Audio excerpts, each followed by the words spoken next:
9 సంవత్సరాలు తెలంగాణ వచ్చింది. 9 సంవత్సరాల క్రితం తెలంగాణ వచ్చింది. దానికోసం ఏళ్ల తరబడి ఉద్యమాలు జరిగినాయి. ఏళ్ల తరబడి ఉద్యమాలు జరిగిన తర్వాత వచ్చిన తెలంగాణలో బడుగు బలహీన వర్గాలే కాదు, అగ్రకులాల్లో పేదలు కూడా తెలంగాణ వస్తే నా బతుకు మారుతుందని చెప్పి ఆశించిన రోజులు ఇవి. తల్లి సోనియా గాంధీ ఎక్కడో ఇటలీలో పుట్టిందామే, కానీ ఈ దేశం యొక్క ఆత్మను తెలుసుకొని, తెలంగాణ ప్రజల యొక్క ఆర్తిని తెలుసుకొని తెలంగాణ ఇవ్వకపోతే ఈ ప్రాంతంలో ప్రజలు చావడమే కాదు, ఈ తెలంగాణ ప్రాంతమే చచ్చుబడిపోద్దని చెప్పి తెలుసుకున్న అమ్మ ఇలా సోనియా గాంధీ మనకు తెలంగాణ ఇచ్చింది. నిజంగా తెలంగాణకు తల్లి, ఇంతకు ముందు చిన్న నా తల్లి వేసింది తెలంగాణ తల్లి పాత్ర.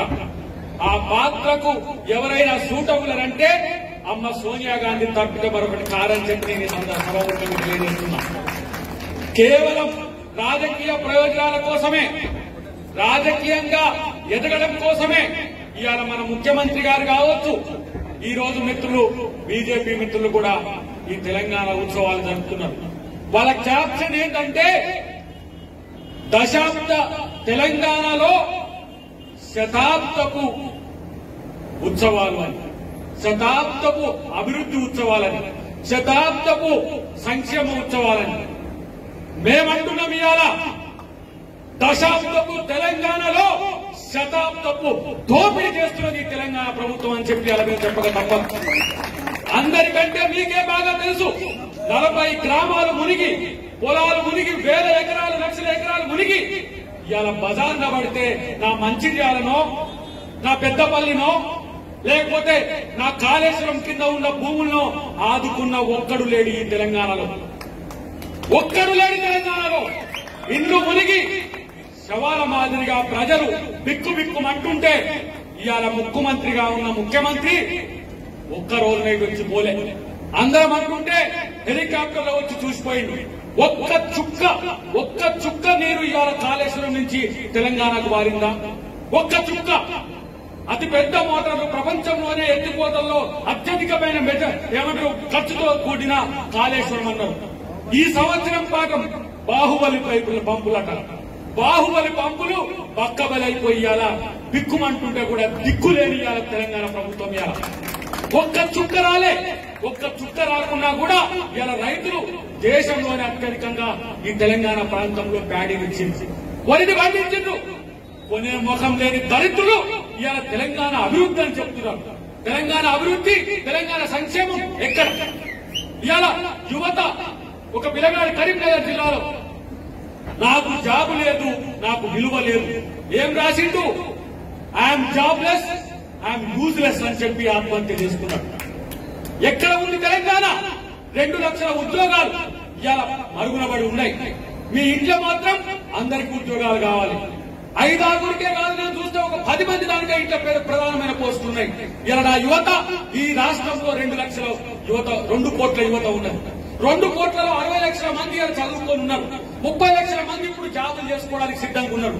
ఉన్న 2 లక్షల ఉద్యోగాలు ఇవ్వడం చేత కాదు, కానీ తెలంగాణలో మేము అభివృద్ధి సాధించమని చెప్పి ఆయన కొడుకు ఊదరవాదం చేస్తారు. మాట్లాడితే అంటారు కాంగ్రెస్ పార్టీ అవినీతి చేసింది, కాంగ్రెస్ పార్టీ గతంలో చేయబట్టే ఈ పరిస్థితి వచ్చింది అని చెప్తున్నారు. ఒరే బేవకూఫ్లారా, మీ బతికే కాంగ్రెస్ వల్ల ఉందనే విషయాన్ని మీరు గుర్తుపెట్టుకోవాలి. అమ్మ సోనియా గాంధీ తెలంగాణ ఇవ్వకపోతే మా హనుమంతరావు గారు చెప్పినట్టు అల్లాదేదో అని చెప్పేసి ఆ దర్గాల ముందు ఆడక తినే బతుకులు మీరు ఇలా కోట్లకు, ఒక్కొక్కరికే లక్షల కోట్లు సంపాదించిందని చెప్తున్నారు. మీరు లక్షల కోట్లు సంపాదిస్తే బంగారు తెలంగాణ అయితే మేము కోరుకుంటున్నది ప్రజల తెలంగాణ, మేము కోరుకుంటున్నది ప్రజల తెలంగాణ. ఇలా దళితులకు మీరు దళిత బంధు అని చెప్పి మోసం చేస్తున్నారు. నియోజకవర్గంలో దాదాపు ఇలా 16-17 వేల ఇళ్లుంటే 100 మందికి ఇచ్చివాడు దళిత బంధు అంటున్నాడు. రైతు బంధు అని చెప్తున్నారు. రైతులో కౌలు రైతు ఉన్నాడు, దళితుడు అని చెప్తే కౌలు రైతులు పట్టించుకోవట్లేదు. ఇలా పెన్షన్లకు సంబంధించి వస్తే ప్రతి ఇంట్లో ఉన్న ప్రతి ఒక్కరికి పెన్షన్ ఇచ్చినాం. కానీ అలా ఒకరికి ఇస్తలేరు. ఇది మేము 2000 రూపాయలు ఇస్తున్నామని చెప్తున్నాం. అన్నిటికంటే ధరణి వెబ్ పోర్టల్ తీసుకొచ్చి ఈ ప్రాంతంలో పోడు భూములకు సంబంధించిన ఆదివాసీ గిరిజనులను ఆ భూములను నొక్కాలని చూస్తున్న కేసీఆర్ మీరు గమనించండి. దాదాపు 20 లక్షల ఎకరాల పైచిలికి అన్యాక్రాంతమైనవి. పోడు భూముల కోసం 2005లో మేము అటవీ హక్కుల చట్టంలో పెట్టాం. 2013లో కాంగ్రెస్ పార్టీ భూసేకరణ చట్టంలో కూడా 12 సంవత్సరాలు ఎవరైతే ఆ భూమిని సాగు చేసుకుంటారో వాళ్ళకు భూమిని ఇవ్వాలని చెప్పి చట్టంలో పెట్టాం. ఈ బప్పనికి ఇప్పటికి కూడా అర్థం కాలేదు. ఇవాళ 60 ఏదైతే నియోజకవర్గాలు ఉన్నాయో అక్కడ పోడు భూములు బతకపోతే ఆదివాసీ గిరిజనులే కాదు దళితులు కూడా ఓట్లేరని తెలుసుకున్న తర్వాత 3 నెలల ముందు మేము పోడు భూములు పంచుతామని చెప్పి ఇలా ముందుకు వస్తున్నాం. ధరణిలో భూములన్నీ కూడా దోచుకున్నారు. ధరణిలో భూములన్నీ కూడా టైటిల్ ఎప్పుడో 1954 కాస్తాపాని అని చెప్పి సాదా పరిణామాలు రిజిస్ట్రేషన్ అని చెప్పి ఇంతవరకు టైటిల్ లేకపోతే పోలీస్ స్టేషన్ లో కూర్చొని సెటిల్మెంట్ చేస్తుంది దళితులు, తెరాస నాయకులు, బారాస నాయకులు. ఇలా పేద ప్రజల భూములు ఉంచుకుంటున్నారు. అసైన్ భూములు తీసుకున్నారు, భూదాన్ భూములు తీసుకున్నారు, ఇలా చెరువు శిఖాలు తీసుకున్నారు. ఇలా పేదలకు ఇందిరాగాంధీ కాలంలో 1969 తర్వాత వచ్చిన ల్యాండ్ సీలింగ్ యాక్ట్ తో మిగులు భూములను పంచితే వాటిని కూడా ఇలా దోచుకుంటున్నారు. నక్సలైట్ల వల్ల వచ్చిన భూములను కూడా ఇలా మొత్తం కూడా అన్యాక్రాంతం చేసి ఆ ఎవరైతే హక్కుదారులు ఉన్నారో వాళ్ళకి కాకుండా చేస్తున్నారు. ఇది ఒక రకంగా భూదందా చేస్తుంది ఈ తెలంగాణ ప్రభుత్వం. భూముల కోసమే, తెలంగాణ భూముల కోసమే బీఆర్ఎస్ పార్టీ అధికారంలోకి వచ్చింది అన్నట్టు కనపడుతున్న పరిస్థితి మనం చూస్తున్నాం మిత్రులారా. ఇంకెక్కడ అభివృద్ధి? మహిళలకు సాధికారత కొరకు పావలా వడ్డీ రుణాలు, వడ్డీ లేని రుణాలు, కోట్ల రూపాయలు, 1000 కోట్ల పైచిలకు రూపాయలు ప్రతి సంవత్సరం బడ్జెట్ లో రాజశేఖర రెడ్డి గారి ప్రభుత్వంలో ఏర్పాటు చేసినాం.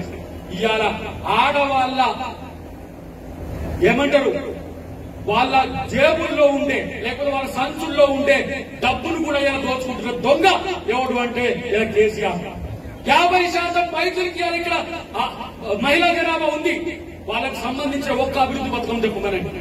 కాబట్టి మిత్రులారా, ఇవన్నీ కూడా కేసీఆర్ తిట్టడానికి కాదు. మేమొస్తే ఏం చేస్తామో ఒక్క నిమిషంలో చెప్తా.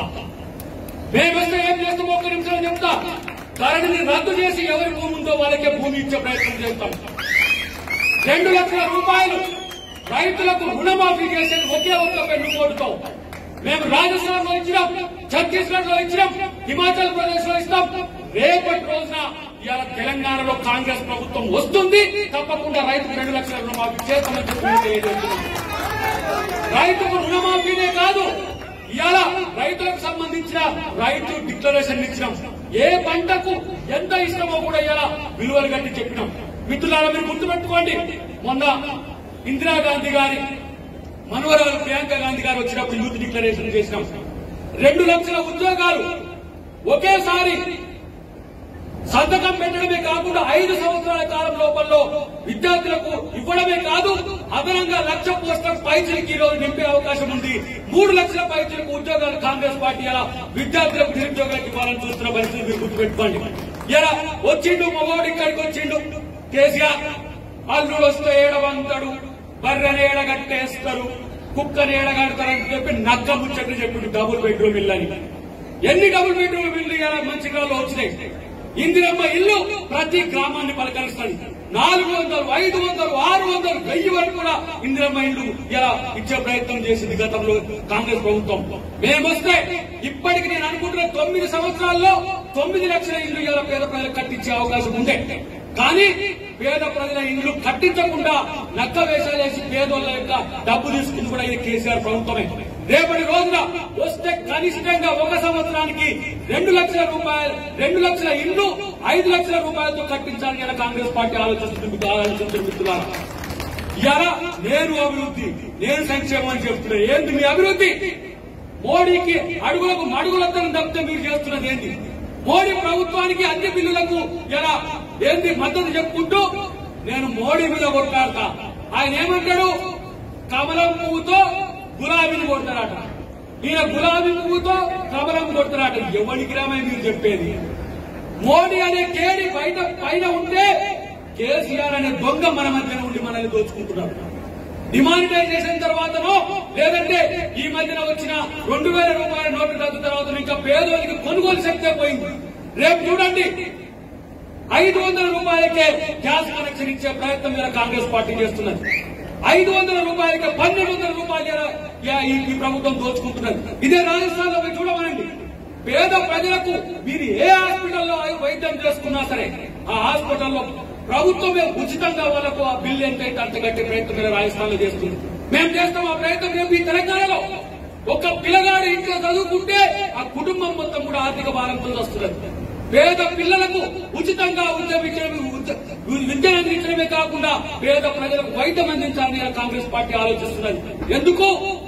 సోనియా గాంధీ ఏ 1991 ఆర్థిక సంస్కరణలు కార్పొరేట్లు లేకపోతే ప్రైవేట్ సెక్టార్ పెంచి పోషించమని చెప్పి మా మీద విమర్శలు ఉన్నాయో వాళ్ళ నుంచి మీకు విముక్తి కలిగించడానికి రేపటి రోజున ఒక కుటుంబానికి దాదాపు పేదలకు 12,000 రూపాయల పైసలకు పేద కుటుంబాలకు నగదు అందించే కార్యక్రమాన్ని కూడా కాంగ్రెస్ పార్టీ చేస్తున్నది గుర్తుంచుకోండి. వైద్యం విద్య ఉచితం ఇస్తే పేద ప్రజలు ఎంతో మంది బాగుపడతారు. కాబట్టి మిత్రులారా, కాంగ్రెస్ పార్టీ తెలంగాణ ఇవ్వకపోతే ఇక్కడ బీఆర్ఎస్ బీజేపీ రాజకీయాలకి ఎక్కడ కూడా లేదు. నేను ఒక విజ్ఞప్తి చేస్తున్నా, ఒక సగటు ఉద్యమకారునిగా. ఇక్కడ ఉన్న వాళ్ళ రాజకీయ పార్టీలో ఉన్నప్పటికీ కూడా ఉద్యమకారులమే. అన్ని పార్టీలు తెలంగాణ ఉద్యమకారులను గౌరవించండి. అన్ని పార్టీలు, అది కాంగ్రెస్ కావచ్చు, బీఆర్ఎస్ కావచ్చు, బీజేపీ కావచ్చు, ప్రపంచ చరిత్రలో ఆ రాష్ట్రమో ఆ ప్రాంతమో విముక్తి కొరకు పోరాడిన పెద్ద నాయకులందరినీ కూడా గౌరవించే సంస్కృతి ఉన్నది. ఈ దరిద్రుడికి కప్పు టీ పోసిన సంస్కృతి కూడా లేదు. ఆ ప్రగతి భవన్ ఏదో 100 కోట్లు కట్టించిందంటే నాకు తెలియదు. ఆ సెక్రటరియట్ ఇప్పుడు 1000 కోట్లు పెట్టి కట్టించింది తెలియదు. పేదవానికి అక్కడికి పోయే హక్కు లేదు, ఉద్యమకారునికి అక్కడ పిలిచి మంచినీళ్ళు ఇచ్చినోడు లేడు. కాబట్టి ఉద్యమకారుని గౌరవించే ఒక సంస్కృతిని ప్రతి రాజకీయ పార్టీ మీరు ముందుకు తీసుకోవాలని చెప్పి తెలియజేస్తూ చివరిగా ఒక్క విషయం మీకు చెప్పి నేను ముగిస్తా మిత్రులారా. తెలంగాణ ఎవడబ్బ జాగీరు కాదు. తెలంగాణ ఈ ప్రజల యొక్క ఆస్తి. ఈ రాష్ట్రంలో తెలంగాణ సాయుధ పోరాటం జరిగింది. ఈ రాష్ట్రంలో సాయుధ పోరాటం జరిగింది. ఈ రాష్ట్రంలో ఆధిపత్యానికి వ్యతిరేకంగా పోరాటం జరిగింది. మిస్టర్ కేసీఆర్, గుర్తుపెట్టుకో, పోరాటాల గడ్డ మీద రాజరికాన్ని లేవాలని చూస్తున్న తస్మాత్ జాగ్రత్త. ఈ భూమిలో నిన్ను పాత్ర పెట్టే రోజులు భవిష్యత్తులో ఉన్నాయనే విషయాన్ని గుర్తుపెట్టుకో. ఎవడబ్బా సొమ్మని కోట్ల రూపాయలు దోచుకుంటున్నాం మిస్టర్ కేసీఆర్. ఈ దేశంలో జరిగే ఎన్నికల అన్నిటి కూడా నేను ఖర్చు పెడతా అని చెప్తున్నాను. ఈ తెలంగాణ పేద ప్రజల యొక్క ఆస్తిని దోచుకొని నీ రాజకీయాల వరకు జాతీయ రాజకీయాలని చెప్పియాలా. ప్రగతి భవన్ కు తెలంగాణ ప్రజలే రాలేరు, కానీ అన్ని రాష్ట్రాల ప్రజలు వస్తున్న పరిస్థితి మేము గమనిస్తున్నాం. అక్కడ మోడీని మొత్తం దేశాన్ని దోచి కార్పొరేట్లకు పెడుతుంటే ఇక్కడ కేసీఆర్ ఇక్కడ తెలంగాణ సంపదనంతా దోచి అన్ని రాష్ట్రాల్లో పెట్టుబడిదారులకు ఇలా పెడుతున్న పరిస్థితి. కాలం ఉన్నది, ప్రజల చేతుల్లో ఓట్లు కూడా ఉన్నాయి. ప్రజలు నేనంటున్నా ఒకటే విజ్ఞప్తి చేస్తున్నారు. జూన్ 2వ తారీఖు నాడు మీరు ఓట్లు వేసేది దొంగలకై అభివృద్ధిని కోరుకుంటున్నారు. ఓట్లు వేసేది దొంగలకు వేసుకుంటూ ఇవాళ అభివృద్ధిని కోరుకుంటున్నారు.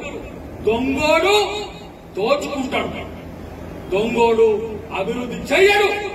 ఇది చరిత్రలో ఈ 9 సంవత్సరాలు జరిగింది. ఇదే 20 లక్షల కోట్ల రూపాయల బడ్జెట్, 5 లక్షల కోట్ల రూపాయల అప్పులు, 25 లక్షల కోట్ల రూపాయల బడ్జెట్ ఇక్కడ ఖర్చు పెట్టినా ఒరే పాల్తుగాళ్ళారా, ఎమ్మెల్యేలారా, దళితుల యొక్క దళిత బంధులో 30% కమిషన్ దోచుకునే దొంగలారా, ఇంత దీన స్థితిలో ఉండే దళితుల డబ్బులే దోచుకునేటోళ్ళు మీరు తెలంగాణను బాగు చేస్తామంటే ఎవడంటాడు? ఇలా కేసీఆర్ చెప్పుకుంటాడు దళిత బంధు అని చెప్పి, దీన ప్రజలు దళితులు అని చెప్తారు. 10 లక్షల రూపాయలు మీరు ఇచ్చేది 100 మీ బొందకి. 100 ఇచ్చే దగ్గర కూడా ఒక దగ్గర 5 లక్షలు, ఒక దగ్గర 4 లక్షలు, ఒక దగ్గర 3 లక్షలు దోచుకోవడమేనా? పుట్ట నుదల రైతులు, మట్టి నుదల రైతులు, ఇసుక నుదల రైతులు, భూముల నుదల రైతులు, ప్రభుత్వ సొమ్ము నుదల రైతులు, చివరికి దళితుల నోటి కాడ ముద్దలు కూడా కొట్టే దళితులకు వీళ్లకు పాలించే నైతిక హక్కు ఎక్కడని చెప్పేలా తెలంగాణ సమాజం అడుగుతున్నది. కాబట్టి మిత్రులారా, బడుగు బలహీన వర్గాలే కాదు, ఇలా ప్రతి ఒక్క వర్గం కాంగ్రెస్ వైపు చూస్తున్నది. రేపటి రోజు కాంగ్రెస్ రేపు ప్రభుత్వం అధికారంలోకి కాంగ్రెస్ పార్టీ వస్తున్నది, పేద ప్రజల్ని కాపాడుతుందని చెప్పే విషయాన్ని వాడవాడన మీరు అందరూ కూడా చెప్పాల్సిన అవసరం ఉన్నది. ప్రత్యేకించి ప్రతాప్ గారి గురించి నేను చెప్పాల్సిన అవసరం ఉంది. ఒక నిఖార్సైన తెలంగాణ ఉద్యమకారుడు, తెలంగాణ కోసం పోరాడిన ఆ ఏదైతే నైజం ఉందో దానితోనే భారత్లో యాత్ర చేసిన ఆ బెల్లయ్య నాయక్ గారినే కాదు, ఒక సామాజిక ఉద్యమాలు చేసిన గోమాస శ్రీనివాస్ గారితో కలిసి మా ఓబీసీ నాయకుడైన కత్తి వెంకటస్వామి గారితో కలిసి కార్యక్రమం చేయాలనుకోవడానికి వాళ్ళకి ఆ ఆలోచన వచ్చినందుకు వారికి ప్రత్యేక కృతజ్ఞతలు తెలియజేస్తున్నాం. మంచిర్యాలలో మంచి రాజకీయం కోసం, మంచిర్యాలలో స్వచ్ఛమైన రాజకీయం కోసం మిత్రులు చేస్తున్న ప్రతి ఒక్కరి వేదిక మీద మా రియాజ్ గారు కానీ, మా మిత్రుడు కానీ, మా దుర్గం భాస్కర్ ఇక్కడ ఉస్మానియా యూనివర్సిటీకి సంబంధించిన నాయకుడు ఈ ప్రాంతం నుంచి వచ్చిండు. నేనంటున్న మిత్రులారా, రేపటి రోజున మీ యొక్క బాగులో కాంగ్రెస్ పార్టీ ఉంటది, మీ వెంట మేము కూడా ఉంటామని చెప్పి తెలియజేస్తూ జై కాంగ్రెస్. హాయ్ ఫ్రెండ్స్, మా టుడే టుమారో యూట్యూబ్ ఛానల్ చూస్తున్నందుకు చాలా థ్యాంక్స్. మరిన్ని లేటెస్ట్ వీడియోస్ కోసం వెంటనే సబ్స్క్రైబ్ చేయండి. అలాగే ఈ బెల్ ని కూడా రింగ్ చేసేయండి. మా నోటిఫికేషన్స్ అన్ని మీ మొబైల్లో వస్తాయి. అలాగే మా వీడియోస్ మీకు నచ్చితే లైక్ చేయండి, షేర్ చేయండి, నచ్చకపోతే కామెంట్ చేయండి.